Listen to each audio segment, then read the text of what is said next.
আসসালামু আলাইকুম। রোজা কাকে বলে? সুবহে সাদিকের পর থেকে সূর্য অস্ত যাওয়ার আগ পর্যন্ত আল্লাহ তাআলার সন্তুষ্টির জন্য পানাহার করে থাকাকে রোজা বলে। রোজা রাখা হয় আল্লাহ তাআলার সন্তুষ্টির জন্য। যারা গরিব মানুষ আছেন ওনারা না খেয়ে থাকার কতটুকু যন্ত্রণা ভোগ করেন সেটা বোঝার জন্যই রোজার নিয়মটা চালু হয়েছে। মুসলিমরা রোজা রাখেন, সেই রোজাটাকে সফল করার জন্য সন্ধ্যা পর্যন্ত না খেয়ে থাকেন। এই সময়ের মধ্যে ক্ষুধার কি যন্ত্রণা সেটা বোঝা যায়, এবং যারা দরিদ্র খাবার কিনতে পারেন না, খেতে পারেন না, তাদের যে কি কষ্ট সেটা অনুভব করা যায়।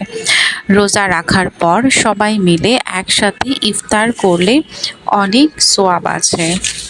যারা খেতে পারেন না বা দুস্থ তাদেরকে সাহায্য করলে এবং সবাই একসাথে ইফতার করলে আল্লাহ তাআলা সন্তুষ্ট হয়ে থাকেন।